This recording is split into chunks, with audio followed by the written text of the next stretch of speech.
قومی اسمبلی کی 5 اور صوبائی اسمبلی کی 16 نشستوں پر ضمنی الیکشن، دن بھر پولنگ کے بعد ووٹوں کی گنتی جاری، 191 امیدوار مد مقابل، مختلف علاقوں میں موبائل فون سروس معطل۔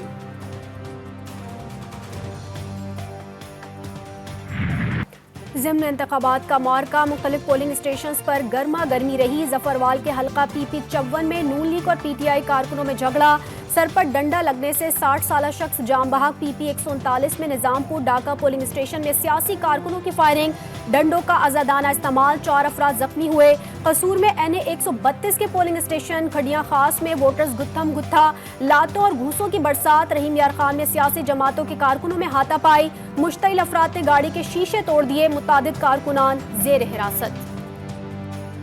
پی بی 50 قلعہ عبداللہ کے پولنگ اسٹیشن پر مسلح افراد کا حملہ، چیف الیکشن کمشنر سکندر سلطان راجہ کا آئی جی بلوچستان سے رابطہ، رپورٹ طلب، بولے ذمہ داروں کے خلاف سخت کارروائی کی جائے۔ پی پی 149 لاہور کے پولنگ اسٹیشن نمبر 127 پر دھاندلی کا الزام، پریزائڈنگ آفیسر کے پولنگ ایجنٹ سے فارم 45 پر پہلے ہی دستخط کرانے کی شکایات۔ الیکشن کمیشن نے معاملے کا نوٹس لے کر صوبائی الیکشن کمشنر سے فوری رپورٹ طلب کر لی۔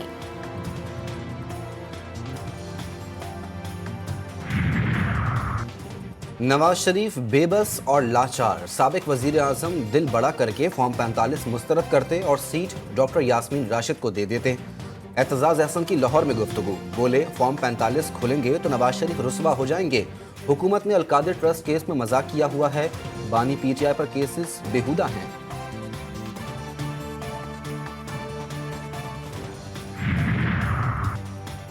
ایم کیو ایم کا بیان شرمناک اور پولیس کی ساکھ کو نقصان پہنچانے کی کوشش قرار۔ مرتضی وہاب کہتے ہیں متحدہ کے دور میں سانحہ بلدیہ فیکٹری جیسے واقعات ہوئے، ٹارگٹ کلنگ عروج پر رہی۔ تحریک انصاف کا کراچی میں انصاف ہاؤس سے مزار قائد تک ریلی نکالنے کا پروگرام، پولیس کی بھاری نفری دفتر پہنچ گئی، خواتین کارکنان کا دھرنا، شارع فیصل پر ٹریفک جام، کچل تھانے کی حدود سے 7 کارکن زیر حراست۔ پاک سعودی تعلقات کے نئے دور کا آغاز، سرمایہ کاری کو عملی جامہ پہنانے کے لیے بڑا بریک تھرو۔ وزیر اعظم شہباز شریف 27 اپریل سے 3 روزہ دورے پر سعودی عرب جائیں گے، ورلڈ اکنامک فورم میں شرکت کریں گے۔ 30 ارب ڈالر کی سرمایہ کاری کے لیے تجاویز تیار۔ وزیر اعظم شہباز شریف کی سعودی ہم منصب ولی عہد شہزادہ محمد بن سلمان سے ملاقات ہوگی، 2 طرفہ معاہدوں اور مفاہمت کی یادداشتوں پر دستخط بھی متوقع۔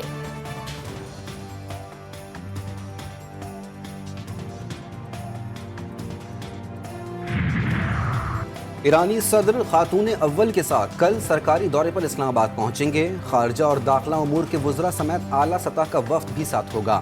پاک ایران گیس پائپ لائن تجارت کے فروغ اور انسداد دہشت گردی پر تبادلہ خیال کیا جائے گا۔ ترجمان دفتر خارجہ کا کہنا ہے ایرانی صدر کراچی اور لاہور جائیں گے، جہاں صوبائی قیادت کے ساتھ بھی ملاقات کریں گے۔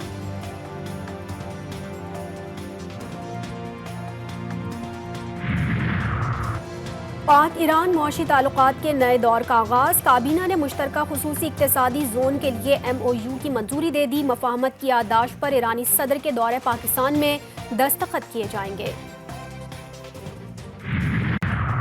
بشام خودکش حملے کی تحقیقات، چینی انجینئرز کی گاڑی بم پروف نہیں تھی، پنجاب فرانزک سائنس ایجنسی کی فرانزک رپورٹ میں انکشاف، director security Dasu hydro project اور commandant special security unit security labs کے ذمہ دار قرار۔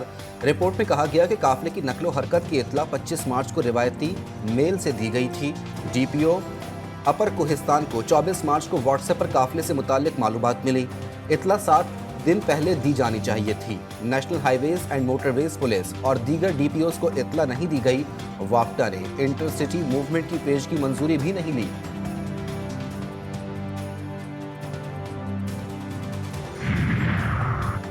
شمالی وزیرستان میں ہلاک 7 دہشت گردوں میں سے ایک افغان باشندہ نکلا، افغان دہشت گرد ملک الدین مصباح صوبے پکتیکا کا رہائشی تھا۔ کراچی کی مانسہرہ کالونی میں جاپانی شہریوں پر حملے کے 3 مقدمات سی ٹی ڈی تھانے میں درج، ماسٹر مائنڈ اور سہولت کار نامزد۔ زخمی سیکیورٹی گارڈ لنگر خان کا بیان بھی سامنے آ گیا، کہتا ہے حملہ آور فائرنگ محفوظ نے کی، دہشت گرد ہماری فائرنگ سے مارا گیا، پولیس 10 سے 12 منٹ بعد پہنچی۔ اسلام آباد کے تھانہ مارگلہ کی حدود سے سعودی شہری کا اغوا، سفارت خانے نے ایف آئی آر درج کرا دی۔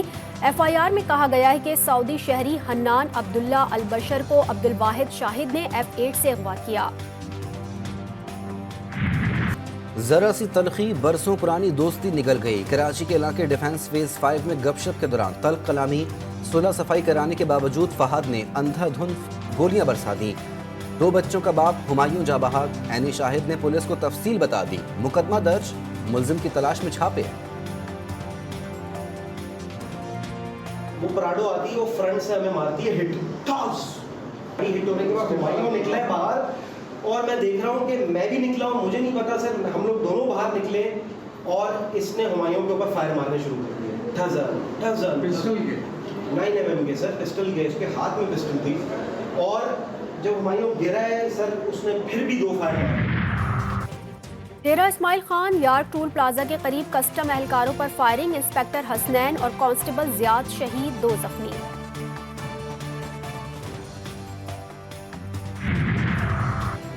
گڑھی یاسین میں پولیس مقابلہ، 2 ڈاکو ہلاک، اسلحہ اور کار برآمد۔ پنو عاقل کے علاقے ہنگورو لنک روڈ کے قریب پولیس کی فائرنگ، 1 ڈاکو زخمی حالت میں پکڑا گیا، 2 ساتھی فرار۔ پرانا سکھر میں شوہر کے ہاتھ بیوی کا قتل، سہیب شیخ نے سلمہ کو گلا دبا کر قتل کیا اور لاش لٹکا دی۔ میت پوسٹ مارٹم کے لیے سول اسپتال منتقل، پولیس نے ملزم کو گرفتار کر لیا۔ گھریلو جھگڑے نے گھر اجاڑ دیا، وزیر آباد کی جناح کالونی میں ماں نے 3 بچوں کو چھریاں مار کر اپنی نس کاٹ لی، 4 ماہ کی حرم جاں بحق، خاتون اور 2 بچے اسپتال منتقل۔ ہر پارکر میں اسلام کوٹ کے قریب رینجرز اہلکاروں کا ٹرک الٹ گیا، حادثے میں 2 اہلکار شہید، 18 زخمی، زخمیوں کو اسپتال منتقل کر دیا گیا۔ فیصل آباد کی ماڈل کالونی میں پرانی دیوار گراتے ہوئے ملبے تلے دب کر 2 مزدور جاں بحق، 2 زخمی، مزدوروں کی شہباز اور صابر کے نام سے ہوئی شناخت۔ خیبر پختونخوا میں حالیہ بارشوں کے دوران حادثات میں اموات 63 ہو گئیں، 78 کے قریب زخمی، 2000 سے زائد مکانوں کو نقصان پہنچا، پی ڈی ایم اے نے تفصیلات جاری کر دیں۔ بڑھتی مہنگائی نے بچت بازاروں کو بھی نگل لیا، کراچی میں بچت بازار بھی صرف نام کے رہ گئے، منافع خوری عروج پر، سرکاری ریٹ لسٹ نظر انداز، 160 کی پیاز اور 150 کے ٹماٹر بازار میں 200 روپے کلو میں فروخت، انتظامیہ بھی خاموش تماشائی بن گئی۔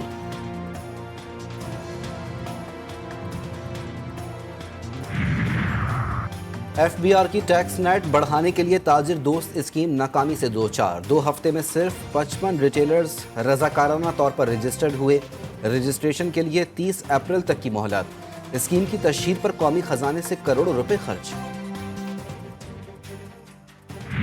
اسرائیلی فوج کی وحشیانہ کارروائیاں جاری، رفح میں گھروں اور اسکولوں پر میزائل حملے میں 5 بچوں اور حاملہ خاتون سمیت 12 افراد شہید، شہداء کی تعداد 34,049 ہو گئی۔ بچوں کی تدفین کے موقع پر رقت آمیز مناظر، خان یونس کے ناصر میڈیکل کمپلیکس اسپتال میں اجتماعی قبر سے 50 لاشیں ملی، مغربی کنارے میں بھی قابض فوج کی کارروائیاں، مزید 14 فلسطینیوں کو شہید کر دیا گیا۔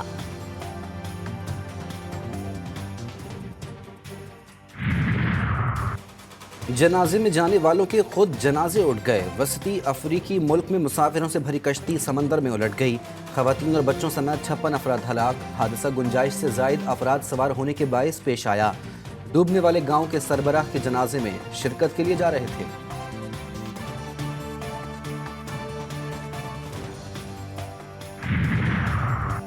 جاپان میں نیوی کے 2 ہیلی کاپٹرز آپس میں ٹکرا کر سمندر میں گر گئے، حادثے میں 1 شخص ہلاک، 7 افراد لاپتہ، جاپانی حکام کے مطابق متاثرہ دونوں ہیلی کاپٹرز آبدوزوں سے مقابلہ کرنے کی مشقیں کر رہے تھے۔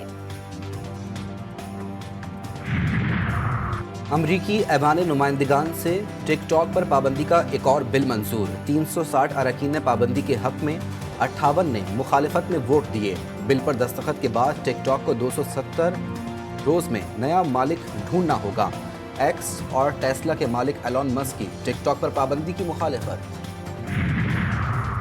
سعودی عرب کے متعدد شہروں میں گرد و غبار کا طوفان، معمولات زندگی متاثر، غیر یقینی موسمی صورتحال کے باعث جنوبی شہر مہیال، رجال الما، نجران، دیشا اور جازان میں اسکولز بند۔ مدینہ منورہ میں بھی گرد و غبار کے طوفان کے باعث تعلیمی اداروں کو بند رکھنے کا اعلان، حد نگاہ انتہائی کم۔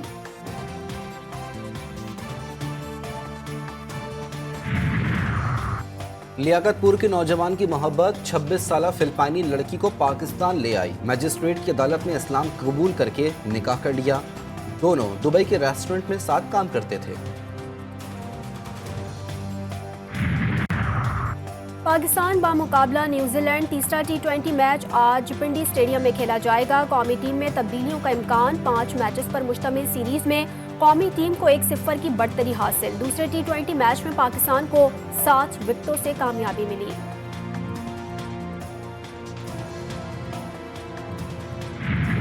پاکستانی کرکٹر عثمان خان اور کیوی پلیئر ایش سوڈی کے درمیان گلی محلے کی کرکٹ پر پنجابی میں دلچسپ تبصرہ ویڈیو وائرل ہو گئی۔ عثمان خان کا کہنا تھا کہ گلی میں کھیلنے والے کرکٹ میں جس کا بلہ ہوتا ہے پہلی باری اور امپائر بھی اسی کی مرضی کا ہوتا ہے۔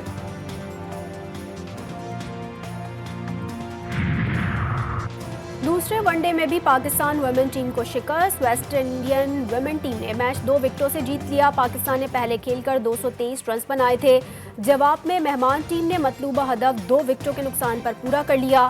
سیریز میں 2-0 کی بڑھتری حاصل۔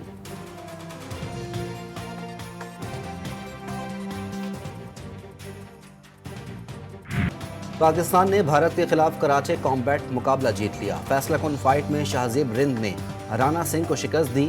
جیت کے بعد پاکستانی کپتان شہزیب نے دونوں ممالک کا جھنڈا لہرایا، بولے یہ لڑائی امن کے لیے ہے، ہم دونوں ملک ایک دوسرے کے دشمن نہیں ہیں۔ کراچی ایک مرتبہ پھر شعر و سخن کی عالمی محفل کا میزبان۔ کراچی کے ایکسپو سینٹر میں ساکنان شہر قائد کے تحت 29ویں سالانہ عالمی مشاعرے کا انعقاد۔ ملک کے معتبر اور مایہ ناز شعراء کے علاوہ غیر ملکی شعراء بھی مہمان بنے۔ شاعر مشرق، مفکر اسلام علامہ محمد اقبال کا 86واں یوم وفات آج منایا جا رہا ہے۔ بحیثیت سیاستدان ان کا سب سے بڑا کارنامہ نظریہ پاکستان کی تشکیل، جو انہوں نے 1930 میں الہ آباد میں اجلاس کی صدارت کرتے ہوئے پیش کی۔ یہی نظریہ پاکستان کے بعد قیام پاکستان کی بنیاد بنا۔ اور ماضی کی معروف گلوکارہ اقبال بانو کو مداحوں سے بچھڑے 15 برس بیت گئے۔ نامور گلوکارہ نے فنی کریئر کا آغاز نیم کلاسیکل گانوں سے کیا اور بہت جلد فلم انڈسٹری کی ضرورت بن گئی۔